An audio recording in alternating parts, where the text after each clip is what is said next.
स्वागत है आपका आपके सबसे प्यारे यूट्यूब चैनल ओसीसी बाय विपुल सर में। दोस्तों आज हम लोग पढ़ेंगे बीएससी सेकेंड ईयर के इनऑर्गेनिक केमिस्ट्री के मोस्ट इम्पॉर्टेंट क्वेश्चन के पार्ट नंबर 34 में।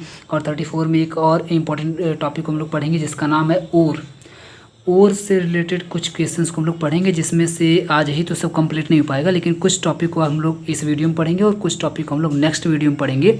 और मुझे लगता है कि बस एक दो वीडियो और आपका इस पर बनेगा, इसके बाद इनऑर्गेनिक अप्रॉक्सीमेटली आपका ख़त्म हो जाएगा। इसके बाद सिर्फ आपको रिवीजन करना रहेगा और जाकर के सीधे एग्ज़ाम देना रहेगा, और गारंटीड बिल्कुल एक भी आपका क्वेश्चन नहीं छूटेगा। तो आज का पहले टॉपिक हम लोग पढ़ लेते हैं फटाफट। आज का जो टॉपिक है उस टॉपिक में जो क्वेश्चंस पूछे जाते हैं, पहले क्वेश्चंस को देख लेते हैं। क्वेश्चंस आपसे पूछे जाते हैं व्हाट इज़ ओर ड्रेसिंग। कुछ कहीं पर आप देखेंगे 1 नंबर में आपसे सिर्फ ये पूछा हुआ है व्हाट इज ओर्स। तो ओर्स क्या होते हैं वो भी हम लोग इसी में डिस्कस कर लेंगे। और उसके आगे बढ़ करके जब आपसे लॉन्ग में पूछा जाता है तो लॉन्ग में आपसे पूछा जाता है व्हाट इज ओर ड्रेसिंग। तो ओर ड्रेसिंग क्या है इसके बारे में आपको बताना होता है। दूसरी बात, describe different methods used for the concentration of the ores. तो कॉन्सेंट्रेशन ऑफ द ओर्स के डिफरेंट मेथड्स को आपसे पूछा जाता है, जिसमें से एक मेथड आपका सबसे ज़्यादा इंपॉर्टेंट है और कई बार आपसे उसका नाम लेकर के आपसे पूछा गया है, और उसका नाम है froth flotation, concentration of ore by froth flotation process. तो बस इसी को आपको डिटेल में एक्सप्लेन कर देना होता है, आपको आराम से नंबर जो है मिल जाता है, कोई दिक्कत नहीं होती है। तो क्योंकि ढेर सारे इसके प्रोसेस होते हैं और सभी को अगर आप लोग एक्सप्लेन करेंगे तो पूरी कहानी, पूरी एक बुक लिखनी पड़ेगी, जो कि एग्जाम में ऐसा काम नहीं करना होता है। आपको स्मार्ट तरीके से आपका आंसर लिखना होता है। तो सबसे पहले इसको हम लोग देखेंगे, इसको आप लोग लिखेंगे, और इसको लिखने के बाद उन सभी का नाम बस लिख देंगे कि कौन कौन से प्रोसेस हैं, कौन कौन से मेथड्स हैं जिनसे हम लोग ओर का कंसंट्रेशन करते हैं। और इसके बाद एक को आप लोग डिटेल में लिख देंगे जिसका नाम है फोर्थ फ्लोटेशन। और यहाँ पर थोड़ा सा आप लोग ध्यान देंगे, ये जो फोर्थ लिखा हुआ है ना, FORTH लिखा हुआ है भी यहाँ पे फोर्थ फ्लोटेशन, आपको लग रहा होगा 4 वाला। तो ये जनरली 4 वाला नहीं होता है, इसका नाम है फोर्थ फ्लोटेशन। और आप देखेंगे कहीं कहीं पर फोर्थ लिखा होता है, FORTS लिखा होता है, कहीं कहीं पर आप देखेंगे फ्रोथ लिखा होता है, यानी कि FROTH लिखा होता है। तो आप लोग प्लीज़ देख लीजिएगा आपके एग्ज़ाम में किस तरीके से, किस स्पेलिंग से पूछ रहा है। इसमें बड़ा कन्फ्यूजन रहता है कि किस स्पेलिंग से पूछेगा, और इसका नाम बार बार बदलता रहता है। हम कई पेपर्स में देखें, कई बुक्स में देखें, सभी में अलग अलग लिखा हुआ है, तो कोई एक कंक्लूजन नहीं निकल पाया कि किसको हम लिखें। तो हम सोचें कि सभी का नाम हम आपको बता देते हैं। बस देखिए उसके नाम के आगे अगर फ्लोटेशन लगा हुआ है समझ जाइएगा कि इसी वाले को पूछ रहा है, ठीक है। तो फोर्थ हो या फ्रोथ हो, कुछ भी यहाँ पे लिखा हो, कुछ भी स्पेलिंग यहाँ पे लिखी हुई है, अगर यहाँ पे फ्लोटेशन लिख रहा है और आपको कॉन्सेंट्रेशन ऑफ ओर करके पूछ रहा है तो समझ जाइए इसी को पूछ रहा है, इसी का आंसर आपको लिखना है, ठीक है। तो कुछ भी यहाँ पे चेंज कर सकता है, वो आप लोग अपने हिसाब से देख लीजिएगा। अब सीधे आ जाते हैं, सबसे पहले देख लेते हैं कि ओर हम लोग कहते किसे हैं, ओर्स होते क्या हैं। A mineral containing a high percentage of metals from which the metal can be profitably extracted is called an ore। ध्यान समझने की कोशिश करिएगा। कुछ ऐसे मिनरल्स या a mineral containing a high percentage of metal, कुछ ऐसे मिनरल, और मिनरल का मतलब होता है कि जो ज़मीन में से खोद करके निकाले जाते हैं और उसमें कुछ मेटल्स पाए जाते हैं ना, कुछ मेटल्स पाए जाते हैं, और कोई एक ऐसा उसमें से मेटल हो जो जिसका हाई परसेंटेज उसमें, यानी कि वो बहुत ज़्यादा हो। जैसे आयरन का अगर मिनरल हो तो इसमें आयरन का परसेंटेज ज़्यादा होगा, कॉपर का मिनरल है तो कॉपर का परसेंटेज ज़्यादा होगा। तो इस तरीके से कुछ ऐसे मिनरल्स जिसमें हाई परसेंटेज ऑफ मेटल हों, और from which the metal can be profitably extracted. कहने का सेंस ये हुआ जिसमें से ऐसे मिनरल हम लोग उसको बोलेंगे ओर्स हम लोग उसको बोलेंगे ऐसे मिनरल जिसमें से हम लोग प्रॉफिटेबली का मतलब है कि कम पैसे में, कम लागत में, आसानी से, कम पैसा खर्च करके उसमें से उस मेटल को हम लोग एक्सट्रैक्ट कर सकें, उसमें से निकाल सकें, मेटल्स को अलग कर सकें, जिससे हमको प्रॉफिट हो। प्रॉफिट होने का मतलब है कि ऐसा ना हो कि पता चला 1 ग्राम निकाल रहे हैं और 1 करोड़ रुपए का हो गया। अब बताइए इतना महंगा कौन लेगा, इतना महंगा कहाँ यूज किया जाएगा, कैसे यूज किया जाएगा। तो इस तरीके का नहीं होना चाहिए, मतलब प्रॉफिटेबली होना चाहिए। कहने का सेंस ये हुआ कि कम लागत में, कम पैसे में ज़्यादा से ज़्यादा मेटल उस मिनरल से एक्सट्रैक्ट किए जा सकें। तो उस स्पेशल वाले मिनरल का नाम हो जाएगा ओर्स।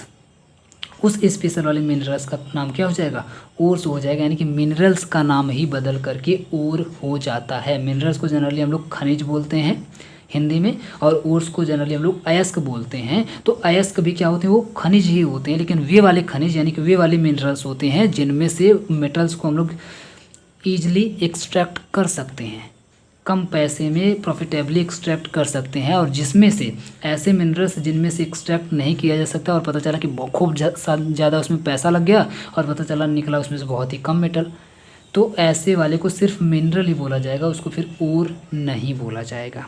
याद रखिएगा। तो ओर्स में और मिनरल्स में जनरली ये डिफरेंस होता है। For example copper glance, copper glance अगर आप देखेंगे तो इसमें देखेंगे Cu2S इसका फार्मूला होता है। इसमें कॉपर की मात्रा ज़्यादा होती है, कॉपर का अमाउंट इसमें ज़्यादा होता है।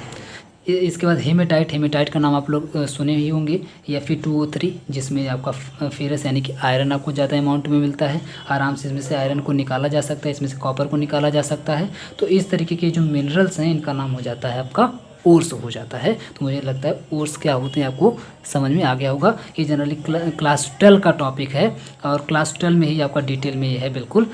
तो क्लास 12 वालों के लिए भी काम देगा, और बीएससी सेकेंड ईयर में भी सेम टॉपिक आपका रखा हुआ, तो आपको यहाँ पर भी काम देगा।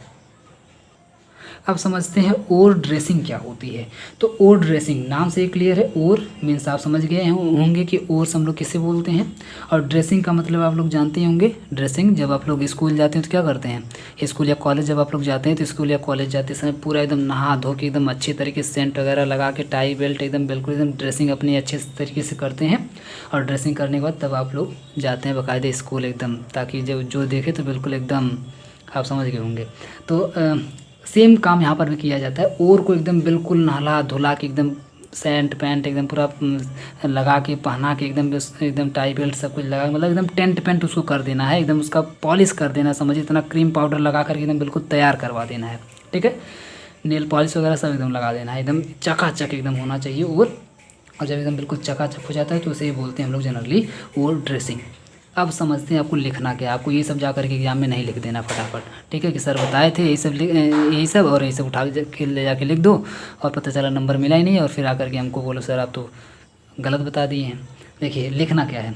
ओर dressing is also called a beneficiation इसको हम लोग बोलते हैं जनरली, यानी कि लाभकारी। हिंदी में अगर आप लोग देखेंगे तो इसको जनरली इसका मतलब बेनिफिशिएशन का मतलब होता है लाभकारी, और बेनिफिशिएशन का मतलब जनरली होता है कि हम अभी बोले हैं ना कि ओर्स का मतलब क्या, जिनको हम लोग प्रॉफिटेबली एक्सट्रैक्ट कर सकते हैं, यानी कि जिसमें हमको फ़ायदा हो, एक्सट्रैक्ट करने में हमको क्या हो, फ़ायदा हो, कम पैसे में ज़्यादा से ज़्यादा एक्सट्रैक्ट कर सकें, तो इसीलिए इसका नाम बेनिफिशिएशन हो जाता है। बेनिफिशिएशन का मतलब होता है कि इससे हमको लाभ हो, कोई फ़ायदा हो। तो ओर ड्रेसिंग का दूसरा नाम क्या होता है, बेनिफिशिएशन। नाम याद रखिएगा, नाम अगर बदल दिया जाए तो आप लोग आराम से कर ले जाइएगा। Ore dressing is a primary stage in the extraction of a metal from an ore in which as much gangue is removed and the ore is prepared for smelting. ध्यान से आप समझने की कोशिश करिएगा। जैसा कि अभी हम आपको बताएं क्या करना है, ओर को बिल्कुल एकदम तैयार करवाना है, टेंट वेंट लगा के एकदम टाई बेल्ट सेंट पेंट एकदम बिल्कुल लगा के उसको क्या करना है, तैयार करवाना है, उसकी ड्रेसिंग करवानी है। तो उसी से इसका मतलब क्या हुआ, इसका मतलब ये हुआ कि ओर की ड्रेसिंग आपको करना है। कैसे करना है, तो ओर की जो ड्रेसिंग होती है जनरली प्राइमरी स्टेज होती है। ओर की जो ड्रेसिंग होती है जनरली प्राइमरी स्टेज होती है, यानी कि सबसे पहली स्टेज होती है कॉलेज जाने की या कहीं जाने की, कहीं लेके जाने की। यानी कि आपको क्या करना है, पहले ओर को तैयार करना पड़ेगा, तभी तो उसको लेकर के जाएंगे उसमें से मेटल निकालने के लिए। ओर को आप पहले ही मेटल निकालने के लिए तो लेके जाएंगे नहीं, तो ओर में से मेटल को अगर आपको निकालना है तो पहले आपको क्या करना पड़ेगा, पहले आपको ओर की ड्रेसिंग करनी पड़ेगी। और ड्रेसिंग कैसे आप लोग करेंगे, तो ड्रेसिंग के लिए ढेर सारे अभी आपको हम बताएंगे मेथड, लेकिन पहले आप इतना समझिए कि हमको ओर में से मेटल को अगर एक्सट्रैक्ट करना है तो एक्सट्रैक्ट करने के लिए हमको ओर की ड्रेसिंग करनी पड़ती है। सेम वैसे जैसे जब आप लोग स्कूल या कॉलेज या कहीं जाते हैं तो जाने से पहले अपनी ड्रेसिंग करते हैं, सेम वैसे ही ओर की भी हमको पहले ड्रेसिंग करनी पड़ती है। ठीक है। तो वही बात यहाँ पे लिखी गई है कि ore dressing is a primary stage, एक तरह की प्राइमरी स्टेज होती है in the extraction of metal, metal के एक्सट्रैक्शन में from an ore in which as much gangue is removed and the ore is prepared for smelting. यानी कि देखिए इसमें बोला जा रहा है कि इन विच, जिसमें हम लोग ज़्यादा से ज़्यादा गैंग, गैंग का मतलब यहाँ पे वाला डाकू वाला गैंग नहीं, गैंग का मतलब यहाँ पे है कचड़ा, है ना। जो आप लोग बिल्कुल एकदम नहा धो के एकदम जब तैयार हो जाते हैं बिल्कुल एकदम मतलब साफ़ सफाई कर देना, यानी कि उसकी साफ़ सफाई बिल्कुल, उसमें जो कचड़े हैं जो गैंग है उसको बिल्कुल एकदम निकाल देना, साबुन लगा लगा के उसको धो धो के बिल्कुल एकदम निकाल देना, एकदम बिल्कुल चकाचक कर देना। और ज़्यादा से ज़्यादा गैंग यानी कि ज़्यादा से ज़्यादा उसके अंदर जो कचड़ा है उसको बिल्कुल निकाल देना है, उसके अंदर जो गंदगी उसको बिल्कुल निकाल देना है। और निकाल करके and the ore is prepared for smelting, और उसको बिल्कुल एकदम प्रिपेयर कर देना कि बिल्कुल इसके बाद उसकी स्मेल्टिंग हो सकती है, रिफाइनिंग उसकी हो सकती है, उसमें से एक्सट्रैक्शन हो सकता है, मतलब आगे के जो प्रोसेस है वो बिल्कुल एकदम अब हो सकते हैं, कोई दिक्कत नहीं है। तो जो एकदम बिल्कुल जो प्राइमरी स्टेज होती है वो प्राइमरी स्टेज होती है उसकी ओर की ड्रेसिंग करना, ओर को धुलना, नहलाना, साबुन लगाना, है ना, उसको बिल्कुल एकदम तैयार करना, साफ़ सफाई उसकी करना। तो ये सब जो काम होता है, ये सब काम होता है ओर ड्रेसिंग के अंदर। उम्मीद करते हैं आपको समझ में आया होगा। ओर ड्रेसिंग को कुछ और नामों से भी हम लोग जानते हैं, और वो नाम कौन कौन से हैं आप लोग ध्यान से देख लीजिए, कभी हो सकता है नाम आपसे बदल दे। तो ore dressing is also called as concentration of ores. अब आप लोग समझ गए होंगे कि जो आपसे क्वेश्चन में पूछ रहा था बार बार कंसंट्रेशन ऑफ ओर्स, अब आप लोग समझ गएंगे कंसंट्रेशन ऑफ ओर्स का मतलब ही होता है ओर की ड्रेसिंग करना। तो अगर आपसे पूछ देता कंसंट्रेशन ऑफ ओर्स क्या होता है, तब भी आप लोग यही डेफिनेशन उठा करके लिख दीजिएगा, यानी कि कंसंट्रेशन ऑफ ओर्स को भी हम लोग क्या बोलते हैं, ओर की ड्रेसिंग करना ही बोलते हैं, यानी कि ओर को कॉन्सेंट्रेट करना। और कॉन्सेंट्रेट करने का मतलब क्या होता है, उसको गाढ़ा बनाना, और गाढ़ा बनाने का मतलब क्या होता है, उसमें से जो एक्स्ट्रा जो मटेरियल उसको अगर आप लोग निकाल देंगे तो बिल्कुल आराम से गाढ़ा बन जाएगा। ठीक है, तो कॉन्सेंट्रेट उसको करना। दूसरी बात वॉशिंग ऑफ द ओर्स, जैसा कि मैं भी आपको बोल रही थी ना, उसकी वॉशिंग करना, उसको धुलना, नहलाना, धुलाना, तो उसका मतलब वॉशिंग ऑफ द ओर्स, ये इस नाम से भी हम लोग जानते हैं। तीसरा है रिडक्शन ऑफ ओर्स, ओर्स का रिडक्शन करना। रिडक्शन करने का मतलब क्या होता है, उसको रिड्यूस कर देना, यानी कि उसमें से जो चीज़ें उसको रिड्यूस करके निकाल देना, जो उसमें से गैंग है उसको रिड्यूस करके निकाल देना। तो ये भी एक अलग से इसका नाम होता है, ये भी आप लोग याद रखेंगे। और भी कुछ इसके नाम से होते हैं, आप लोग देख लीजिएगा। वैसे इतना नाम आपके लिए काफ़ी है, और सबसे ज़्यादा जो इंपॉर्टेंट नाम है वो आपका है कॉन्सेंट्रेशन ऑफ ओर्स। ठीक है, अब चलते हैं नेक्स्ट टॉपिक पर। नेक्स्ट टॉपिक है methods for concentration of ores. अब हम लोग मेथड देख लेते हैं कि किस तरीके से उसका कॉन्सेंट्रेशन हम लोग करेंगे, या फिर methods for dressing of ores भी आप लोग चाहें तो लिख सकते हैं, क्योंकि ड्रेसिंग ऑफ ओर्स या फिर कॉन्सेंट्रेशन ऑफ ओर्स बात एक ही होती है। तो उसकी हम लोग ड्रेसिंग अप करेंगे कैसे, कहने का सेंस है कि ड्रेसिंग उसकी हम लोग करेंगे कैसे, या फिर उसका कॉन्सेंट्रेशन हम लोग करेंगे कैसे। तो कॉन्सेंट्रेशन या फिर ड्रेसिंग करने के लिए कुछ स्टेप्स होते हैं, देख लेते हैं। इट इन्वॉल्व्स सेवरल स्टेप्स, इसके लिए ढेर सारे स्टेप्स को फॉलो करना पड़ता है। And selection of these steps depends upon the differences in physical properties of the compound. ध्यान दीजिएगा, ये जो स्टेप्स होते हैं, स्टेप्स तो बहुत ढेर सारे हैं, लेकिन ये स्टेप्स उस पर डिपेंड करते हैं कि जो आप ओर ले रहे हैं उस ओर की फिजिकल प्रॉपर्टी क्या है, यानी कि वो गैसियस फॉर्म में है, सॉलिड फॉर्म में है, या फिर लिक्विड फॉर्म में है, या किस फॉर्म में है, ये भी आप डिपेंड करता है। किस फिजिकल प्रॉपर्टी, उसकी फिजिकल प्रॉपर्टीज़ क्या हैं, इस पर भी डिपेंड करता है कि हमको कौन कौन से स्टेप्स को फॉलो करना है। दूसरी बात, the compound of the metal present and that of the gang, यानी कि उसके अंदर गैंग कौन कौन से, ये भी डिपेंड करता है। जैसे अगर सल्फाइड का गैंग है, या आप देखेंगे ऑक्साइड का गैंग है, या नाइट्राइड का गैंग है, तो इस तरीके से उसके अंदर जो कचड़ा है उस कचड़े पर भी डिपेंड करता है। उसके अंदर जो एक्स्ट्रा चीज़ें हैं, जो गैंग है उस गैंग पर भी डिपेंड करता है कौन सा गैंग है ना, चंबल वाला है कि कौन सा वाला है। तो जो वाला गैंग होगा उस गैंग पर भी डिपेंड करता है कि कौन से स्टेप्स को हमको फॉलो करना है। तो अब आ जाते हैं इस पर, देख लेते हैं कौन कौन से स्टेप्स होंगे जिनके थ्रू हम लोग इसका कॉन्सेंट्रेशन कर सकते हैं। तो सबसे पहला आपका है हैंड पिकिंग, यानी कि हाथ से उठा करके अलग अलग कर देना, यानी कि उसके अंदर जो अगर मान लीजिए कंकड़ पत्थर है तो कंकड़ पत्थर को हम लोग हाथ से उठा करके इधर उधर अलग अलग कर देंगे, तो सबसे पहला हो जाता है आपका हैंड पिकिंग हो जाता है। दूसरा आपका है पुलवेराइजिंग इसका है। तो पुलवेराइजिंग का मतलब होता है उसको पीस देना, उसका पाउडर बना देना, उसको उसकी ग्राइंडिंग कर देना। तो उसको जनरली पाउडर जब हम लोग बना देते हैं तो पाउडर बनाने के लिए पुलवेराइजिंग आप बोल सकते हैं। तीसरा आपका मैग्नेटिक सेपरेशन। मैग्नेटिक सेपरेशन आप लोग जानते होंगे कि मैग्नेट वाले पट्टे पर उसको डाल करके मैग्नेटिक जो मटेरियल होते हैं उसको अलग किया जाता है। कैसे आप लोग क्लास 12 में पढ़े होंगे, अगर नहीं पढ़े हैं तो आप लोग बुक में देख लीजिए, आपको पता चल जाएगा। चौथा आपका है फ्रोथ फ्लोटेशन। पाँचवा आपका है लीचिंग। छठवां आपका है रोस्टिंग। सातवां आपका है कैल्सिनेशन। और आठवां आपका है स्मेल्टिंग। तो इस तरीके से हम यहाँ पे जनरली आपको 7-8 बता दिए हैं। आप एग्जाम में इसमें से कुछ 4-5 का या 3-4 का आप लोग जो भी इसमें से याद आ जाए उसको आपको वहाँ पे मेंशन कर देना है। बस इसका नाम ऐसे आपको मेंशन कर देना है, इससे ज़्यादा आपको इसमें नहीं लिखना है। लेकिन इसमें से आपको डिटेल में जो पढ़ना है वो डिटेल में बीएससी सेकेंड ईयर की अगर हम बात करें तो बीएससी सेकेंड ईयर के लिए आपको डिटेल में पढ़ना है। यहाँ से ये पढ़ना है आपको फ्रोथ फ्लोटेशन, जो कि भी आप देखें ये पूछा हुआ था। और एक आपको पढ़ना है रोस्टिंग, एक आपको पढ़ना है कैल्सिनेशन और एक आपको पढ़ना है स्मेल्टिंग। और मेरे ख्याल से, मेरे हिसाब से ये जो चारों हैं यही चारों आपके क्लास 12 में भी सबसे ज़्यादा इंपॉर्टेंट है। क्लास 12 में आप देखेंगे कभी कभी ये लीचिंग वगैरह भी पूछ दिया जाता है, और लीचिंग भी अपने आप में इंपॉर्टेंट है ही। और डिटेल में अगर आप लोग पढ़ेंगे तो लीचिंग भी आपको पढ़ना पड़ेगा, लेकिन लीचिंग कभी पूछा हुआ नहीं है। बीएससी सेकेंड ईयर की अगर हम बात करें तो बीएससी सेकेंड ईयर में लीचिंग आपसे कभी पूछा हुआ नहीं है, तो इसलिए हम लीचिंग यहाँ पर नहीं पढ़ाएंगे। और क्लास 12 वालों से हम रिक्वेस्ट करेंगे प्लीज़ आप लोग लीचिंग जो है खुद से पढ़ लीजिएगा, या फिर अगर हमको आप लोग मैसेज करिएगा तो हम इसको अलग से पढ़ा देंगे सिर्फ क्लास 12 के लिए, क्योंकि बीएससी सेकेंड ईयर में नहीं पूछा जाता है लीचिंग। ठीक है, सिर्फ बीएससी सेकेंड ईयर में 4 पूछा जाता है।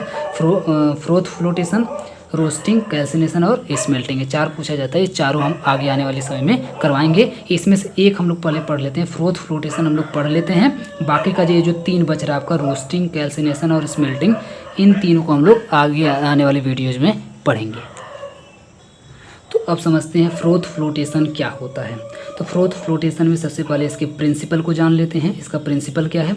The surface of sulphide ores is preferentially wetted by oils while that of gangue is preferentially wetted by water. तो सबसे पहले आपको यही पॉइंट आपको समझ लेना है कि इसमें क्या होता है कि इसमें जो सल्फाइड के जो ओर्स होते हैं, एक चीज़ और हम आपको हिंट देते पहले है कि जो फ्रोथ फ्लोटेशन है ना, ये जो फ्रोथ फ्लोटेशन है ये जनरली सल्फाइड वालों के लिए होता है, जिसमें सल्फाइड का गैंग होता है। ऐसे ओर्स के लिए ही फ्रोथ फ्लोटेशन वाला प्रोसेस यूज किया जाता है, ऑक्साइड वगैरह वाले के लिए नहीं किया जाता है। जिसमें भी सल्फाइड वाला गैंग होता है उसी के लिए इसका प्रयोग किया जाता है, ये बात आप लोग याद रखिएगा। तो जो सल्फाइड वाले जो ओर्स होते हैं उसमें जनरली इसका प्रयोग किया जाता है। तो ये बोला जा रहा है कि the surface of sulphide ores, यानी कि जो सल्फाइड का जो ओर होता है उसका जो सरफेस होता है प्रेफरेंशियली वेटेड बाय ऑयल्स, वो आप देखेंगे जनरली ऑयल से तेज़ी से रिएक्ट करता है, यानी कि ऑयल से जाकर के चिपक करके। और वेटेड का मतलब जनरली होता है, वेटेड का वैसे वेट का मतलब होता है दलदल टाइप बनाना। दलदल का मतलब आप समझ सकते हैं ग्रीस टाइप बनाना, यानी कि उसका एक मिक्सचर बनाना आप लोग समझ सकते हैं, या फिर आपस में जुड़ जाना। ठीक है, तो जो सल्फाइड ओर्स जो होती है वो जनरली वेटेड हो जाते हैं ऑयल्स के थ्रू, यानी कि जो इसमें ऑयल मिलाया जाता है। आप देखेंगे इसके फ्रोथ फ्लोटेशन के अंदर ऑयल का भी यूज किया जाता है। तो ऑयल से जाकर के सल्फाइड के जो ओर्स होते हैं वो जाकर, जबकि जो गैंग होता है उसके अंदर वाइल दैट ऑफ गैंग, जो गैंग होता है उस पूरे ओर्स के अंदर is preferentially wetted by water. तो आप देखेंगे जो इसके अंदर जो गैंग होता है वो जनरली वाटर में मिल जाता है, यानी कि वाटर के द्वारा वेटेड कर लिया जाता है, यानी कि उसके अंदर मिला लिया जाता है, रिएक्ट कर लिया जाता है। ठीक है, तो ये बात आप लोग याद रखेंगे कि ऑयल्स के साथ कौन जाता है? सल्फाइड के ओर्स, सल्फाइड जो होते हैं ओर्स के अंदर जो सल्फाइड होते हैं, और वाटर के साथ कौन जाता है? गैंग, यानी कि उसके अंदर जो कचरा होता है वो वाटर में जाकर के मिल जाता है। अभी हम आपको फिगर भी दिखाएंगे, पहले आप लोग समझ लीजिए ध्यान से। इसके बाद अगर हम लोग आगे इसमें देखें तो hence this method is used for concentration of sulphide ores. तो जैसा कि हम आपको पहले ही बता दिए हैं कि ये जो मेथड है जनरली सल्फाइड के ओर्स के लिए, कॉन्सेंट्रेशन ऑफ सल्फाइड ओर्स के लिए जनरली ये यूज किया जाता है। अब आ जाते हैं इसके प्रोसेस पर, इसका प्रोसेस देख लेते हैं। तो प्रोसेस की अगर हम बात करें तो in this process suspension of the powdered ore is made with water. तो इन दिस प्रोसेस, इस प्रोसेस में क्या होता है, ये देखिए बम भी फूट रहा है, बिल्कुल एकदम से पढ़ाने भी नहीं दे रहे हैं, देखिए ध्यान से। In this process a suspension of the powdered ore is made with water. इसमें इसमें करना क्या होता है, इसमें करना ये होता है कि आपको जो ओर लेंगे उसका क्या कर लेता है, उसको पहले आपको पीस लेना होता है। जब पीस लेंगे तो यानी कि उसका पाउडर बना लेना होता है, और पाउडर बनाने के बाद उसको आप क्या करेंगे, उसके अंदर डाल देंगे, जो आपका अभी दिखाएंगे आपको फिगर में। तो फिगर में उसमें जब आप डाल देंगे, डालने के बाद आप देखेंगे क्या होगा, उसका जो सस्पेंसन होगा वो वाटर में आप पहले उसको डाल देंगे, और वाटर में डालने के बाद आप ऑयल भी डालेंगे, और ऑयल डालने के बाद ऑयल से जो उसके जो सल्फाइड होंगे वो बिल्कुल एक झाग टाइप का, एक फ्रोथ टाइप का बना करके ऊपर चले जाएंगे। जनरली जो फ्रोथ है ना, फ्रोथ का मतलब होता है झाग, इतना आप समझिए। फ्रोथ या फोर्ट या जो भी यूज किया जाता है इसके लिए, उसका नाम जनरली होता है झाग। तो झाग के रूप में ऊपर आ जाएगा और बाकी का जो आपका होगा वो नीचे बैठ जाएगा। ठीक है, इस तरीके से इसमें होता है। अब इसके आगे आप लोग लिखेंगे कि कौन कौन सा ऑयल इसमें आपको यूज करना है। तो आप लिखेंगे certain oils like pine oils इसमें जनरली यूज किया जाता है, और भी एक दो ऑयल्स यूज किए जाते हैं, लेकिन आपको सिर्फ एक ही याद कर लेना है क्योंकि आपको एग्जाम में लिखना है, नॉलेज ज़्यादा नहीं लेनी है। तो नॉलेज के लिए आप लोग एक दो ऑयल और देख लीजिएगा। जनरली इसमें एक आपको ऑयल याद कर लेना है, पाइन ऑयल्स। ठीक है, जिसको आप बोलते हैं चीड़ का तेल, तो वो जनरली यहाँ पे यूज किया जाता है। और एडेड एज कलेक्टर्स, ये जो आपका पाइन ऑयल्स होता है ना, ये जनरली कलेक्टर का काम करता है। कलेक्टर मतलब वो वाला कलेक्टर नहीं, पुलिस वाला कलेक्टर नहीं। कलेक्टर यहाँ पे ये होता है कि कलेक्टर में जो आपका सल्फाइड होता है उस सल्फाइड को कलेक्ट करने का काम करता है, सल्फाइड वाले ओर्स को कलेक्ट करने का काम करता है, इसीलिए इसका नाम हो जाता है collector, along with the froth stabiliser. और दूसरा जो यूज किया जाता है उसका नाम होता है फोर्थ स्टेबलाइजर। तो फोर्थ स्टेबलाइजर क्या होता है उसको भी हम आपको आगे बता रहे हैं। तो कलेक्टर्स क्या करते हैं, तो collectors are the chemical substances, ये ऐसे केमिकल सब्सटेंस होते हैं which enhance non wettability of the mineral, जो इन्हेंस करते हैं यानी कि बढ़ावा देते हैं नॉन वेटिबिलिटी को, किसके, मिनरल के। और कैसे मिनरल के, तो मिनरल पार्टिकल्स, जो मिनरल पार्टिकल्स होते हैं सल्फाइड के, उनको जनरली नॉन वेटेबिलिटी को बढ़ावा देते हैं यानी कि इन्हेंस करते हैं। यानी कहने का सेंस क्या हुआ, तो उसको वाटर में डिजॉल्व नहीं करते हैं और अपने साथ ऑयल के साथ मिला कर, क्योंकि आप जानते हैं वो ऑयल क्या होते हैं, ऑयल वाटर के ऊपर तैरते हैं, तो वाटर के ऊपर तैरने की वजह से उसको भी अपने साथ सल्फाइड के जो ओर्स होते हैं उसको भी ऊपर लेकर के चले जाते हैं।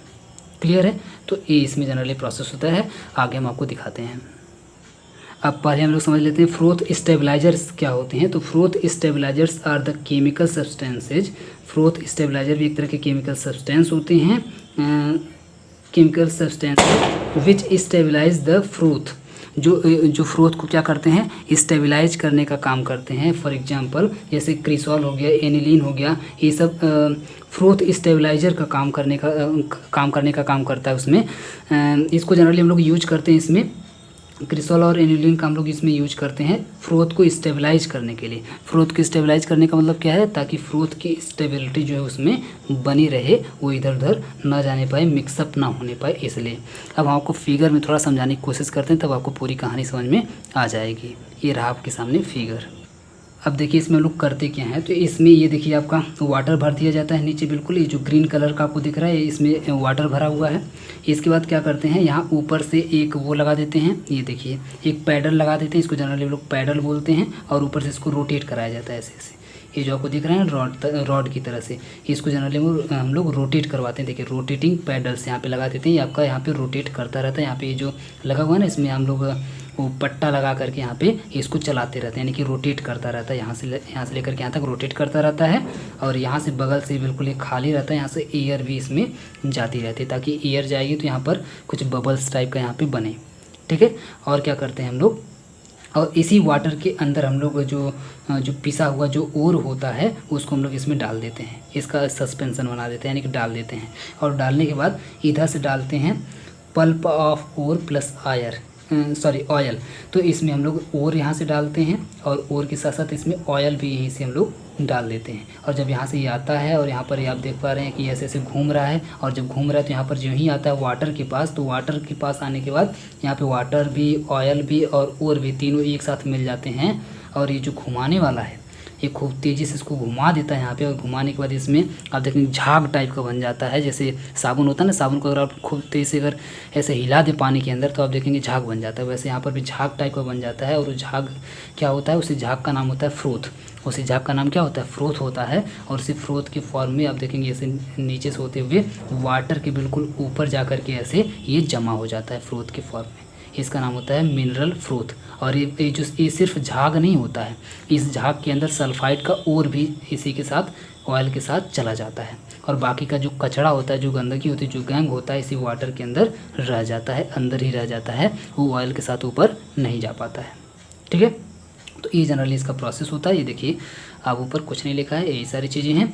और यहाँ पर जो आप देख पा रहे हैं जो बना हुआ ना ऐसे, ये इस बात को दिखा रहा है कि यहाँ पर जब ये घुमा रहा है, जो आपको पैडल लगा है, जब घुमा रहा है तो घुमाने के बाद यहाँ पे कुछ paddles draw in the air and stars in the end stars the pulp. यहाँ पे द लगा हुआ है, द स्टार्स द पल्प का कहने का मतलब ये हुआ कि यहाँ पर जब तीनों एक साथ मिलते हैं, तीनों घुमा करके यहाँ पर झाग बनाने का ये काम करता है।